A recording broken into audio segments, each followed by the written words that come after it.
기도하시겠습니다. 은혜와 자비가 풍성하신 사랑의 주님, 오늘 거룩한 주일을 맞이해 안타깝게도 주님 앞에 사랑하는 교우들이 한자리에 모이지 못하였습니다. 그러나 각 처소에서 예배를 사모하며 주님을 바라보는 이 예배를 부족하오나 주님 받아주시기를 소망합니다. 먼저 이 나라를 위해 기도합니다. 이 나라를 긍휼히 주옵소서. 바이러스로 인해 위축되고 고통과 아픔 가운데 있는 사람들에게 긍휼을 베풀어 주옵소서. 이 질병으로 인해 우리 자신의 탐욕과 죄악을 회개하고 하나님의 주권이 회복되어지게 하여 주옵소서. 또한 더 이상 이 질병이 확산되지 않도록 막아주시옵고 속히 회복되어지는 주님의 권능을 경험케 하여 주옵소서.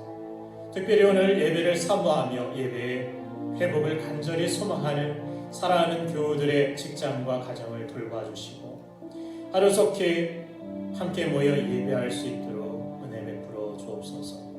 오늘 주시는 말씀을 통하여 우리가 나아가야 할 바를 알게 하시고 결단하게 하시고 하나님의 뜻을 이루는 거룩한 한 주가 되게 하여 주옵소서. 예수님의 거룩하신 이름으로 기도드리옵나이다. 아멘. 우리 하나님 말씀 보겠습니다. 마가복음 1장 40절부터 42절까지의 말씀입니다. 제가 읽을 때 여러분들은 마음과 눈으로 함께 읽어주시면 감사하겠습니다. 한 나병 환자가 예수께 와서 꿇어 엎드려 간구하여 이르되 원하시면 저를 깨끗하게 하실 수 있나이다. 예수께서 불쌍히 여기사 손을 내밀어 그에게 대시며 이르시되 내가 원하노니 깨끗함을 받으라 하시니 곧 나병이 그 사람에게서 떠나가고 깨끗하여 진지라. 아멘.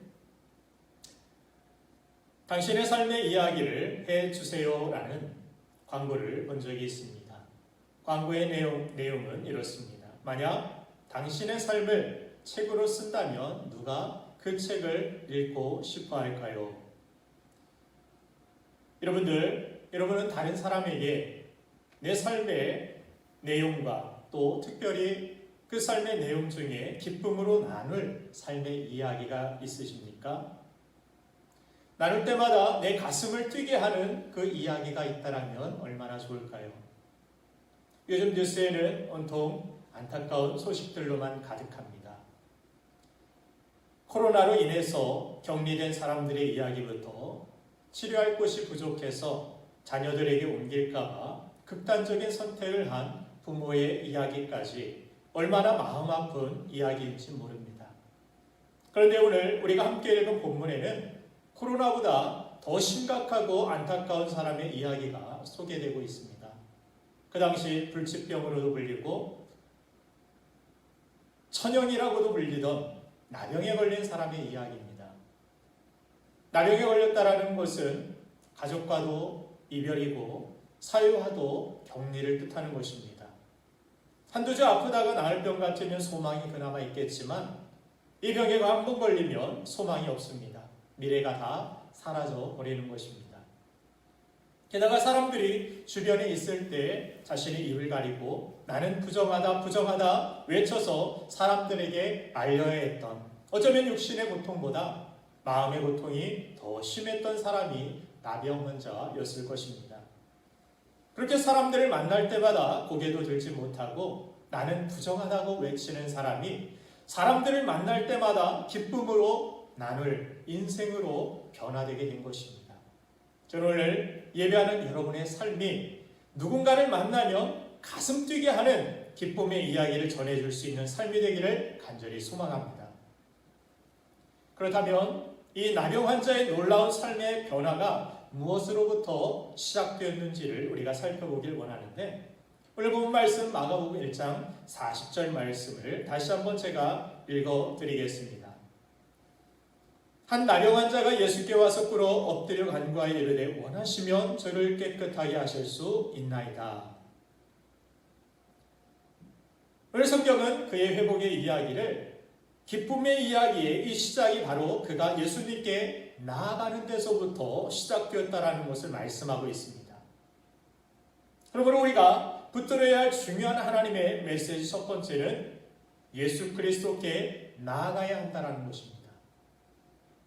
나병과 같은 큰 문제뿐 아니라 작은 문제들까지 그 문제를 해결받고 내 삶에 기쁨이 있고 다시 우리가 미래를 꿈꾸기를 원한다면 그 문제보다 능력이 크신 예수 그리스도 앞에 나아가는 것, 그것이 바로 변화의 시작이라는 사실입니다. 여러분들 동의하십니까? 오늘날 우리의 삶에 원치 않는 어려움과 아픔이 생겼다라면 그것은 바로 주님 앞에 가까이 나아갈 때라는 사실을 우리는 알아야 할 것입니다. 우리를 염려하게 하고 걱정하게 하는 일들이 우리에게 있다라는 것은 염려되는 일들을 가지고 주님께 고백해야 할 기도의 제목이 되어야 된다는 뜻입니다. 그렇게 삶 속에서 일어나는 여러 가지 고통스럽고 염려되는 일들을 가지고 주님 앞에 영적으로 반응하며 나아갈 때 언젠가 반드시 주님의 능력과 회복을 경험하고 다른 이들에게 부정하다라는 말밖에 할 말조차 없던 삶이 변화의 놀라운 기쁨의 이야기를 전하는 삶이 되어지는 것입니다. 성경 전체에 나타나는 기적을 경험한 사람들의 이야기에 공통점들이 있는데 하나는 문제가 많은 사람들이었고 다른 하나는 그 문제를 가지고 예수님께 간구 또는 간청을 통해 나아간 사람들이었다는 점입니다. 직접 나아가 간구할 만한 의식도 상황도 믿음도 안 되면 타인을 위해 백부장이 나아갔던가 중풍병에 걸린 주변의 친구라던가 귀신 들린 딸의 어머니라던가 나사로처럼 죽음에 이른 가족들 중 누구라도 그 문제를 가지고 주님 앞에 나아갔다라는 것입니다. 심지어 주님은 오랜 투병한 환자에게 내가 낫기를 원하느냐라고 확인하시는 것을 봅니다. 요한복음 5장 6절 말씀입니다. 요한복음 5장 6절 말씀을 제가 읽어드리겠습니다. 예수께서 그 누운 것을 보시고 병이 벌써 오래된 줄 아시고 이르시되 내가 낫고자 하느냐. 오래된 질병 가운데서 포기하고 있고 더 이상은 나아질 기미가 없는 상황 속에서 단념하고 자포자기하고 있는 사람에게 그 병이 오래된 사람에게 가장 원하는 것이 그 질병이 낫는 것이었음에도 불구하고 예수님께서는 그에게 재차 확인하십니다. 내가 낫기를 원하느냐. 주님이 원하셨던 대답은 무엇입니까? 그 문제를 가지고 지금까지 이렇게 살아왔으니까 누구도 고칠 수 없고 내가 더 이상 나아질 수 없다라고 포기하는 삶이 아니라 주님 앞에 그 문제를 드리며 주님의 선하신 인도하심과 치유하심을 구하는 간절함이 그에게 필요했다는 사실입니다. 주님 앞에 나아가는 그 간구함이 바로 변화의 시작이기 때문에 주님은 그것을 그에게 확인하고자 하셨던 것입니다. 마가복음 2장 4절부터 5절까지의 말씀을 보면은 제가 읽어드리겠습니다. 무리들 때문에 예수께 데려갈 수 없으므로 그 계신 곳에 지붕을 뜯어 구멍을 내고 중풍병자가 누운 상을 달아내리니 예수께서 그들의 믿음을 보시고 중풍병자에게 이르시되 작은 자야 내 죄사함을 받았느니라 하시니. 아멘. 중풍병자의 내 친구 5절을 보면 예수께서 그들의 믿음을 보시고 중풍병자를 치료하시는 모습을 보여주고 있습니다. 중풍병자 자신이 큰 믿음이 없었을지 모릅니다. 그리고 직접 주님 앞에 나아갈 수도 없었습니다. 그러나 그들의 친구들의 믿음을 가지고 이 문제를 가지고 주님 앞에 나아간다면 우리의 삶에 해결 방책이 있을 것이야. 우리의 삶이 치유될 수 있을 것이야. 이 친구가 나음을 받을 수 있을 것이야 라는 그런 믿음을 가지고 나아갔을 때 주님께서는 그들의 믿음을 보시고 그 중풍병자를 낫게 하신 것입니다. 다 가로막혀 있으니 못할 텐데 친구들이라면 내 문제가 아니니까 포기할 수 있을 텐데 그 친구들은 믿음이 무엇이었습니까? 지붕이라도 뚫어서 그 문제를 가지고 주님 앞에 나아가는 것, 그것을 주님은 믿음으로 본 것입니다. 오늘 이 영상 예배를 저는 지붕을 뚫는 심정으로 준비했습니다. 비록 여러분도 영상으로 예배하지만 오늘 말씀을 통해 내 삶의 변화가 일어나길 간구하는 마음으로 예배하시길 바랍니다. 혹시라도 이 시간 이제 슬슬 힘들어지시면서 누워서 오징어를 뜯으시면서 보시는 분들이 계신다라면 거기 김 집사님 얼른 일어나세요. 다 보여요.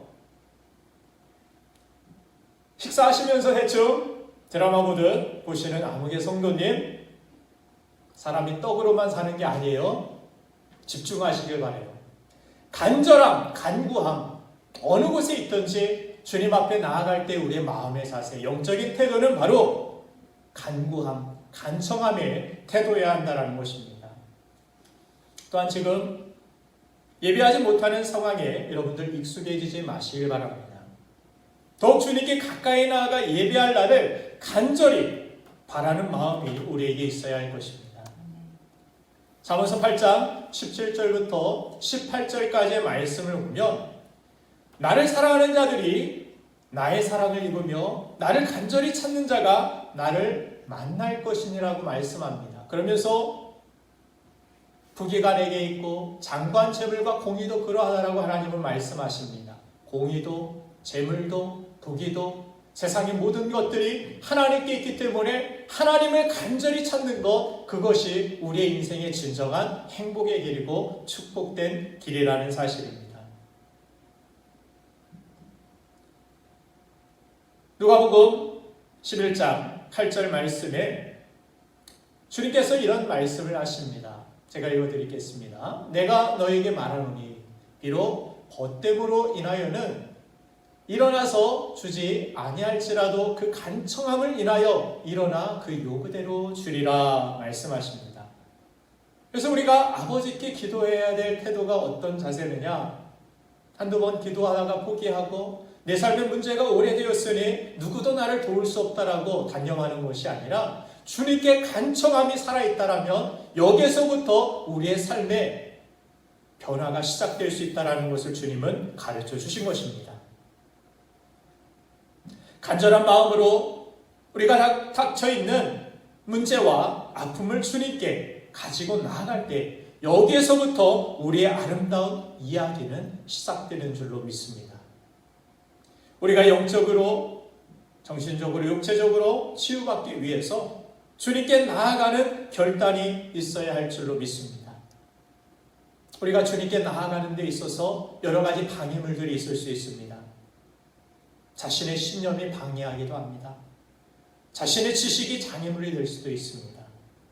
내가 가진 체면이, 또 내가 가진 사회적 지위가 주님 앞에 나아가는 데 장애물이 될 수도 있습니다. 또 자신의 부와 명예가, 자신의 가지고 있는 세상의 것들이 주님 앞에 나아가는 데 방해물이 될 수도 있습니다. 그러나 여러분이 가지고 있는 고민과 어려움을 더 이상 고민으로, 어려움으로 남겨두지 마시길 바랍니다. 더 이상 그 문제들이 여러분들의 인생의 스토리를 슬픔으로, 어려움으로, 어두움으로 그렇게 흔적으로 남기지 아니하도록 이제 그 문제를 가지고 주님 앞에 나아가는 우리가 되어야 될 줄로 믿습니다. 그 고민과 어려움을 가지고 주님의 도우심을 구하는 간절한 마음으로 주님께 나아가세요.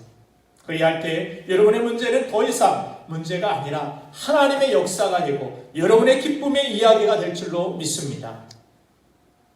그러면 이제 보이지 않는 주님께 우리가 어떤 영적인 태도를 가지고 나아가야 할 것인가? 다시 보면 말씀 40절을 읽어드리겠습니다. 한 나병 환자가 예수께 와서 꿇어 엎드려 간구하여, 예수님의 유익을 위해 우리가 예배를 통해 하나님을 높이고 그분의 뜻에 겸손히 순종하라는 것이 결코 아님을 알아야 됩니다. 오늘 오늘 이 나병 환자는 주님 앞에 나아갈 때 꿇어 엎드렸다라고 성경은 강조하고 있습니다. 우리가 예수님을 높여드린다고 해서, 꿇어 엎드린다고 해서 예수님의 존재가 높여지고, 우리가 예수님을 높이지 않는다고 해서 예수님의 존재가 낮아지는 것이 아닙니다. 우리의 높임과 상관없이 이미 예수님은 만유의 왕이시며 주가 되시는 높으신 분이십니다. 그럼에도 우리에게 그분을 높이고 그분의 뜻에 순종을 요구하신 이유는 무엇입니까? 우리에게 행복을 주시기 위하여입니다. 우리는 축복받아 제대로 된 하나님께서 우리에게 예비하신 그 에덴 동산의 축복을 영위하게 하시기 위하여입니다. 다시 말해서 꿇어 엎드리는 유익은 예수님께 있는 것이 아니라 바로 꿇어 엎드리는 자신에게 유익이 있다라는 뜻입니다. 우리 모든 죄의 문제와 이 땅의 고통의 문제는 하나님을 하나님으로 인정하지 않고 내 마음대로 사는 데서부터 시작된 것입니다.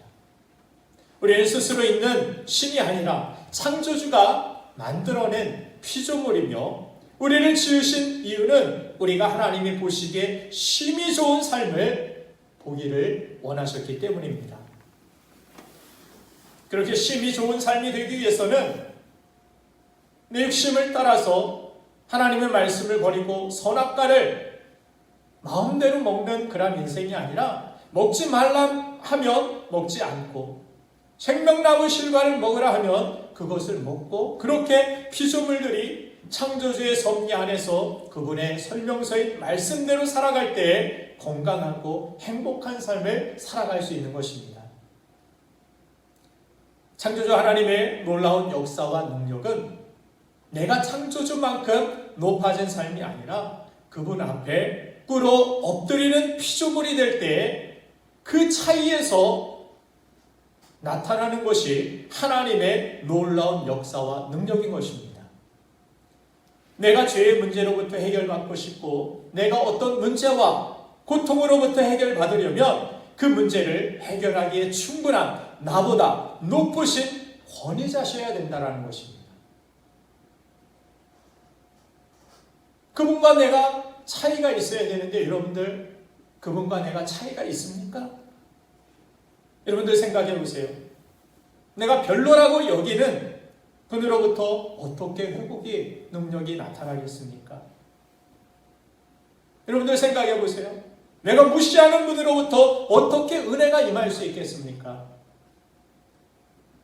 마가복음 6장 4절부터 6절까지의 말씀을 보면은 예수께서 그들에게 이르시되, 선지자가 자기 고향과 자기 친척과 자기 집 외에서는 존경함을 받지 못함이 없느니라 하시며, 5절에 거기서는 아무 권능도 행하실 수 없어 다만 소수의 병자에게 안수하여 고치실 뿐이었고, 그들이 믿지 않음을 이상히 여기셨더라. 이에 모든 손에 두루 다니시며 가르치시더라. 이렇게 말씀하십니다.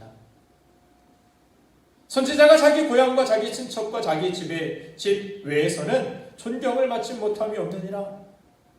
그런데 자기 친척 고향 집에서는 왜 존경을 받지 못하고, 그래서 거기서는 아무 권능도 행하실 수 없다라고 주님은 말씀하신 것입니까? 주님 앞에 꿇어 엎드리는 그 존중, 그 경외함, 이것이 있을 때 하나님의 기적을 맛보는 삶, 하나님의 능력이 임하는 삶을 우리는 살아갈 수 있는 것입니다. 여러분들 예수님을 존중하고 있습니까? 예수님 앞에 꿇어 엎드리는 영적인 자세를 가지고 주님 앞에 예배하고 계십니까? 그러므로 오늘 나병 환자가 예수님 앞에 꿇어 엎드려 그분을 존귀하게 여기고 존중했다라는 것은, 그 존귀와 존중이 예수님에게 유익이 가는 게 아니라 사실 누구에게 가는 것입니까? 그 나병 환자에게 가는 것입니다. 우리는 하나님 앞에 겸손한 자세를 늘 유지하며 가지고 나아가야 합니다. 그 앞에 존귀와 존중을 드리는 삶을 여러분들 사시길 바랍니다. 설교를 들을 때에도 설교를 하는 사람에 대하여서 여러분들의 존중이 있을 때 그 설교는 여러분에게 은혜가 되고 여러분들에게 유익이 되는 것입니다. 그런 의미에서 질문드리겠습니다. 제가 부족해 보이지만 하나님의 뜻 가운데 세우신 여러분에게 말씀의 꼴을 먹이고 여러분들을 하나님께 축복받는 자리로 인도할 목회자라는 사실을 믿으십니까? 두 분 빼고 다 하셨네요. 아직도 아멘이 안 나오시는 분 계십니까? 그러니까 교회를 계속해서 다녀도 계속 답답하게 사는 것입니다. 설교를 하는 영적 지도자에 대한 무시가 있으면 어떻게 그 말씀이 그 사람에게 은혜가 되고 능력이 되겠습니까? 여러분들, 영적인 존중의 유익은 저에게 있는 것이 아닙니다. 하나님 말씀에 대하여서, 이 예배에 대하여서 존중하는 그 사람에게 영적인 유익은 돌아가게 될 줄로 믿습니다. 여러분이 저를 존중한다고 제가 날아갈 것도 아니고 의시될 것도 아니고 오히려 저는 개인적으로 그것이 큰 부담이 될 것입니다. 그럼에도 이런 이야기를 드리는 것은 여러분의 유익을 위하여입니다. 디모데전서 5장 17절 말씀을 보면은 이런 말씀이 있습니다. 제가 읽어드리겠습니다. 잘 다스리는 장로들은 배나 존경할 자로 알되 말씀과 가르침에 수고하는 이들에게는 더욱 그리할 것이니라. 왜 이런 말씀을 하신 것입니까? 말씀을 가르치는 자, 전하는 자, 그 사람에게 대한 존중이 어떤 장로, 어떤 사람보다 더 크지 않으면 그 교회의 그 성도들은 하나님의 말씀의 능력을 경험할 수 없기 때문입니다. 하나님의 놀라운 하나님의 말씀의 역사를 체험하기 위해서는 하나님의 말씀을 전하는 사람에게, 그 사람이 설령 디모데와 같이 연수한 자라도 그 연수함이 업신받지 아니하게 할 것을 사도 바울이 당부함과 같이 주의 말씀을 대하는 저와 여러분들은 항상 주님 말씀 앞에 꿇어 엎드리는 영적인 겸손한 자세를 가져야 하는 것입니다. 그래서 여러분들이 모이는 신앙의 공동체 안에 모임에 존중이 있을 때 그 유익은 바로 여러분들에게 돌아가게 되는 것입니다. 마태복음 10장 41절 말씀을 보면은 선지자의 이름으로 선지자를 영접하는 자는 선지자의 상을 받을 것이요 의인의 이름으로 의인을 영접하는 자는 의인의 상을 받을 것이요. 선지자를 대접한 상이 누구에게 돌아간다라고 이야기합니까? 자신에게, 섬기는 사람에게, 선지자를 영접한 사람에게 바로 선지자의 상이 고스란히 불의 부메랑과 같이 돌아가게 된다라고 말씀합니다. 의인의 이름으로 의인을 영접한 자는 의인의 상이 돌아간다라고 말씀합니다. 내가 어떤 자세를 가지고서 주님을 대하느냐, 말씀을 대하느냐, 이 설교를 대하느냐, 거기에서 차이가 난다라는 것입니다. 데살로니가전서 2장 13절 말씀을 한번 읽어드리겠습니다. 이러므로 우리가 하나님께 끊임없이 감사함은 너희가 우리에게 들은 바 하나님의 말씀을 받을 때 사람의 말로 받지 아니하고 하나님의 말씀으로 받음이니 진실로 그러하도다.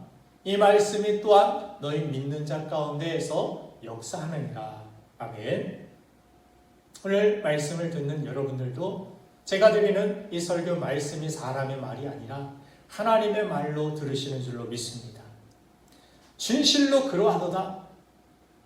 사도 바울이 그렇게 이야기한 것은 데살로니가의 교회의 교인들은 하나님의 말씀을 받을 때에 그것을 그냥 사람이 하는 이야기거리로 듣는 것이 아니라 오늘 나에게 주시는 살아있는 하나님의 말씀, 하나님이 저 사람의 입술을 통하여 지금 나에게 말씀하고 계시는 것이야.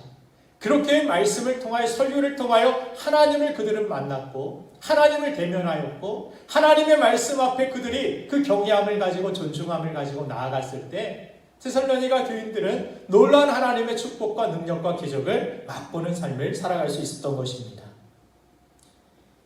여러분들, 하나님 앞에 존중함을 가지고 엎드리는 자세로 나아가시고 말씀을 전하는 사람을 존중하는 마음으로 말씀을 들으시길 바랍니다.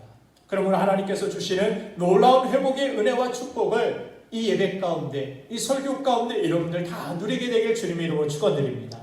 그리고 마지막으로 본문의 나병 환자와 같이 삶의 문제 해결과 인생의 진정한 변화가 언제 일어나게 되느냐? 바로 우리의 주도권을 예수 그리스도께 드릴 때입니다. 오늘 본문 말씀 40절에 다시 읽어보면은 나병 환자가 직접적으로 나를 깨끗하게 해달라고 그렇게 이야기하는 것이 아니라 원하시면이라는 그런 이야기를 하는 것을 들어볼 수 있습니다. 한 나병 환자가 예수께 와서 꿇어 엎드려 간구하여 이르되 원하시면 저를 깨끗하게 하실 수 있나이다. 우리는 무조건 문제가 생기면 어떤 기도를 드립니까? 주님 이거 꼭 하셔야 됩니다. 이거 아니면 안 됩니다. 그런 태도를 가지고 주님 앞에 나아갈 때가 많이 있습니다. 그런데 오늘 나병 환자는 꿇어 엎드려서 뭐라고 이야기합니까? 원하시면. 어떤 사람은 이 원하시면이라는 이 단어가 혹시 이 사람이 의심하는 건 아닌가? 그렇게 오해하는 사람도 있는데 그렇지 않습니다. 이것은 뭐냐면 원하시면이라는 이 표현은 의심이 아니라 주님을 향한 신뢰가 들어간 고백인 것입니다. 주님이 원하시기만 하면 얼마든지 언제든지 해결될 수 있습니다라는 믿음의 고백이라는 것입니다. 주님은 그런 능력이 분명히 계십니다. 그래서 나는 주님께 이 문제를 아뢰입니다. 그리고 회복되고 안 되고 그 결과는 주님의 판단과 주님의 주권, 주님의 뜻에 달려 있습니다. 그리고 그 주님은 나를 향하여서 선하신 대답을, 선하신 응답을 주실 줄 믿습니다. 그럼에도 불구하고 나의 고통과 나의 문제를 주님 앞에 올려드립니다. 주님의 뜻대로 하옵소서. 원하시면 주님께서 고쳐주옵소서. 이 영적인 주도권을 주님 앞에 드리는 고백이야말로 바로 진정한 신앙의 고백이고 진정한 믿음이라는 것입니다. 우리의 기도는 기본적으로 간구해야 하고 강청해야 하는 것이 중요합니다. 신앙에 있어서 열정도 열심도 중요합니다. 그런데 내가 너무 열심히 기도하다 보니까 내가 너무 최선을 다해서 봉사하다 보니까 자기도 모르게 믿음의 주도권이 나에게 있는 것으로 착각하면 안 된다는 것입니다. 이 주도권이 나에게 있을 때 나타나는 현상이 무엇입니까? 무엇을 많이 해놓고 나서 왜 주님께서 기도를 많이 했는데 응답해 주시지 않지? 기도를 이렇게 드렸는데도 왜 이런 결과가 있고 이런 일들이 일어나지? 기도의 주도권이 나에게 있다는 것을 뜻하는 것입니다. 봉사를 많이 하고 교회 안에서 지치고 낙심하고 상처받는 일들이 일어날 때 왜 그런 일들이 일어날까요? 그 봉사하는 그 열심내는 주도권이 나에게 있기 때문입니다. 내가 열심히 했습니다. 내가 최선을 다했습니다. 내가 이만큼 했는데 그 결과는 주님께 맡기고 내가 열심히 한 만큼 그것이 단기적으로 직접적으로 내 삶의 열매로 드러나지 않을 수도 있고 누가 알아주지 않을 수도 있습니다. 그럼에도 불구하고 우리가 지치지 말아야 할 것은 이 모든 것들을 주님이 받으셨기 때문입니다. 이 나병 환자의 고통과 고난, 이 신앙의 고백, 이 나병 환자는 바로 주님 앞에 드린 것입니다. 그리고 그 결과는, 그 나중은 주님의 뜻대로 하옵소서라는 그런 믿음의 고백을 드린 것입니다. 우리가 해야 할 일은 우리의 문제와 우리의 모든 것을 주님의 손에 맡기고 올려드려야 하는 것입니다. 여기까지입니다. 그리고 그 후의 역사는 주님이 주님의 때에 하시는 일입니다. 이루어지고 이루어지지 않고는 주님의 판단에 원함에 따라서 주님이 하시는 일인 것입니다. 힘이 어떤 생각이 이런 생각이 드시는 분들이 계실 것입니다. 목사님 그러면 내가 열심히 기도해도 들어주신다라는 보장도 없는데 열심히 기도해야 할 필요가 있을까요? 뭐 된다라는 보장이 있어야 최선을 다해 기도할 마음이 있을 텐데 올려드리기만 하고 그 나중에 보장은 없다라면 답답하고 막막해서 어떻게 우리가 기도하겠습니까? 이런 마음의 소리가 여러분들 이 시간 들려오는 것 같습니다. 그런 우리에게 주님은 말씀하십니다. 본문 41절 한번 읽어볼까요? 제가 읽어드리겠습니다. 예수께서 불쌍히 여기사 손을 내밀어 그에게 대시며 이르시되 내가 원하노니 깨끗함을 받으라 하시니. 예수께서 불쌍히 여기사 손을 내밀어 대셨다라고 말씀합니다. 그렇게 열심히 간구하는 우리의 기도와 꿇어 엎드린 존중의 그 예배에 대해서 주님이 어떻게 반응하시느냐면 불쌍히 여기사, 그걸 들으시는 주님의 마음이 나를 불쌍히 여기신다는 것입니다. 여기에 우리의 소망이 있는 것입니다. 여기에 우리의 응답의 확신이 있는 것입니다. 영어 성경에는 compassion이라고 쓰여 있습니다. 어느 성경을 보면은 내 모든 장기들이 심장과 허파가 움직이고 창자가 끊어질 만큼 불쌍히 여기는 마음, 그것이 주님을 움직이는 마음이라는 사실을 성경은 표현하고 있는 것입니다.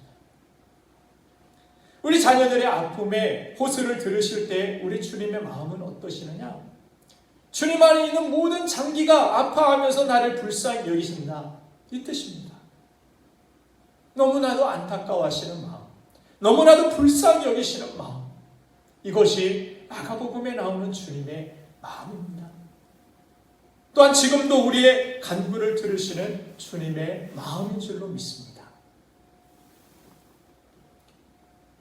성경을 여러분들 잘 읽어보시기 바랍니다. 언제 주님이 병든 자, 가난한 자, 죽어가는 자, 돌에 맞는 자, 그들 앞에서 초연하셨을 때가 있었습니까?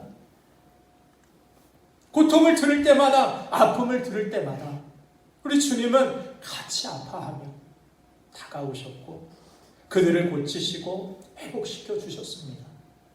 이게 주님의 마음입니다. 주님의 사랑입니다. 그래서 우리가 열심히 기도하는 것입니다. 그래서 주님 앞에 울며 기도하는 것입니다. 우리가 눈물로 기도하면 우리 앞에서 주님은 우리와 함께 울어주시며 함께 기도해 주십니다.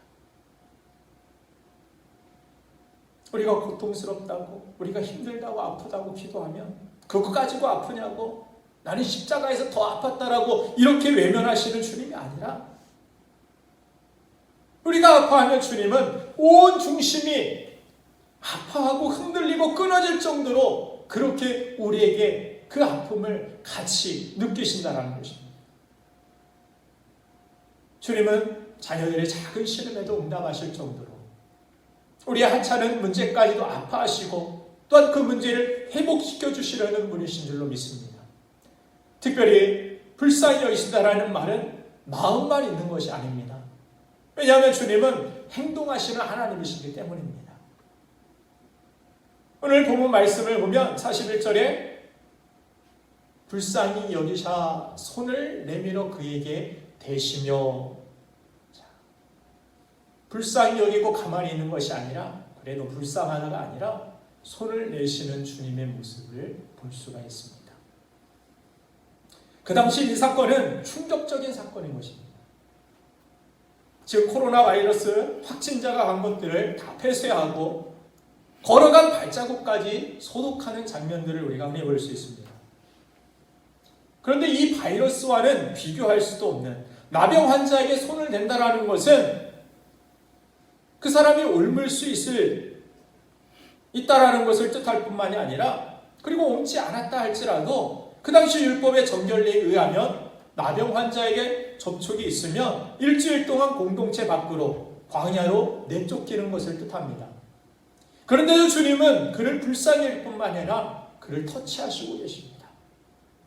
그런데도 그 고통을 함께 하겠다라는 주님의 행동이 있는 것을 봅니다. 보고만 있지 않는 주님이십니다. 그것을 증명하는 또 하나의 분명한 사건이 바로 무엇입니까? 십자가 아닙니까? 죽을 수밖에 없고 죄로 인해서 심판받아 영원한 형벌과 지옥에 갇혀 있어야 할 우리를 위해서 친히 하늘 보좌 영광을 다 버리시고 이 땅에 육신을 입고 오셔서 십자가를 지신 것이, 그것이 주님의 마음 아닙니까? 우리를 불쌍히 여기시고 거기서 그치는 것이 아니라 우리에게 찾아오셔서 손 내밀어 주시는 주님, 우리 죄인들을 터치해 주시는 주님, 우리의 질병과 우리의 고통의 문제에 주님의 손으로 붙들어 주시는 주님,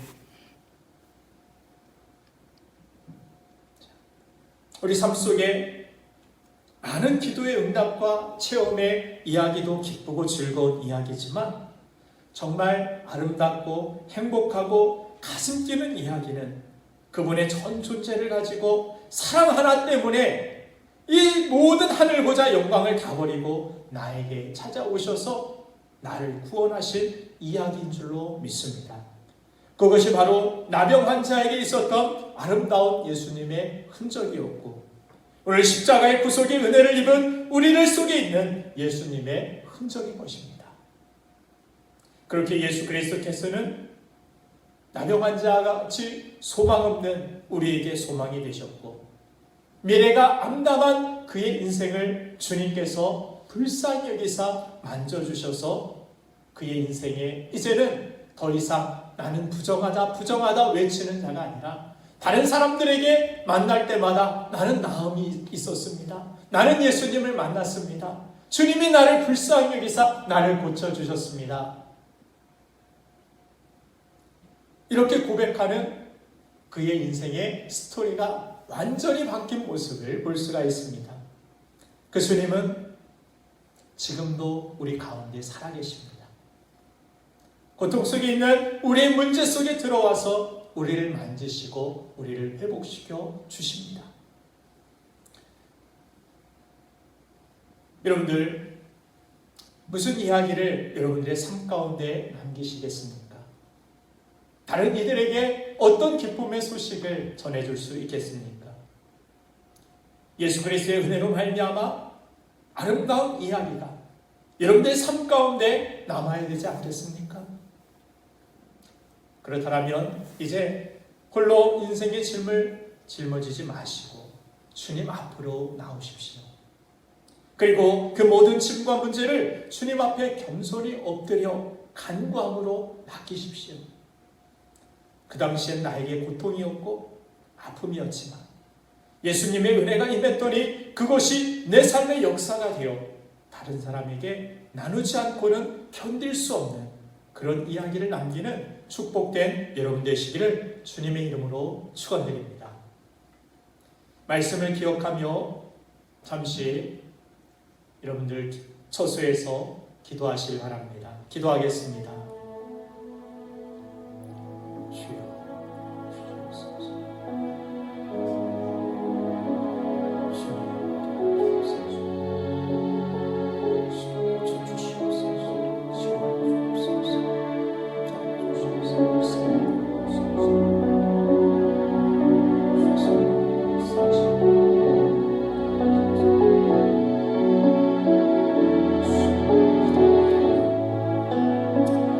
사랑의 주님, 오늘 미래를 바라볼 수 없었던, 또한 다른 누구에게 자신의 이야기를 하고 싶지 않았던 나병 환자가 예수님을 만나고 예수님의 은혜를 입고 치유함을 경험하며 그의 삶의 미래가 바뀌어지고, 또한 사람들에게 그의 삶의 이야기거리가 달라진 아름다운 변화의 모습을 우리에게 들려주시니 감사합니다.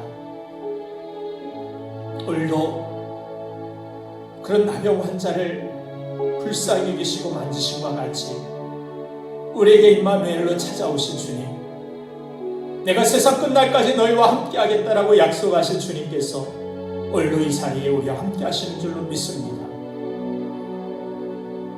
내 삶의 아름다운 변화가 시작될 수 있도록 아무리 작은 것이라 할지라도 주님 앞에 믿음을 가지고 간구하는 태도를 가지고 꿇어 엎드려 나아갈 수 있는 우리가 되게 하여 주옵소서. 그것이 전에는 고통이었고 아픔이었지만 주님의 은혜로 말미암아서 그것이 내 삶에 하나님의 역사의 흔적으로 남길 원하며 그런 고백을 드릴 수 있는 우리가 되길 원합니다.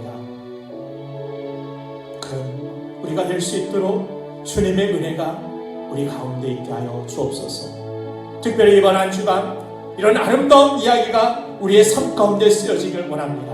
사랑하는 모든 우리 사랑하는 교우들, 가정들 마다 하나님의 그 신은혜와 능력으로 함께하여 주시옵시고, 어느 처소에 있든지 예배를 사모하며 이 말씀을 사모하며 주님이 나를 어루만져 주심을 간구하는 마음으로 이 이 목마름으로 주님을 대할 수 있도록 주의 성령께서 함께하여 주시옵소서.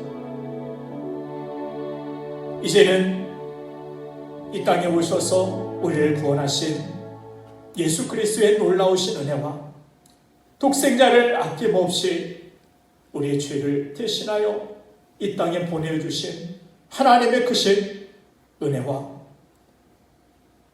지금도 우리를 불쌍히 여기사 말할 수 없는 탄식으로 간구하시는 성령님의 도우심이 내 삶에 하나님의 아름다운 이야기가 쓰여지길 간절히 바라며 살아가길 원하는 사랑하는 우리 성도들의 가정마다 지금부터 영원토록 함께 하시기를 주님의 이름으로 축원하옵나이다.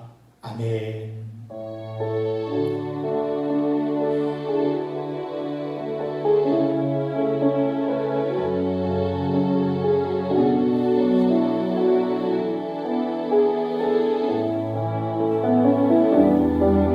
사랑하는 여러분들, 우리 인생에서 하나님은 아름다운 이야기를 함께 써나가자고 말씀하여 주십니다.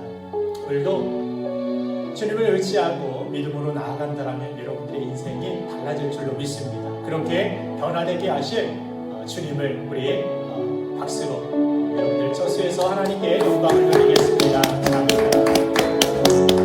감사합니다. 축복합니다. 다음 주에는 꼭 얼굴을 대면하여 맞이하여 함께 모여 예배할 수 있기를 소망합니다. 감사합니다.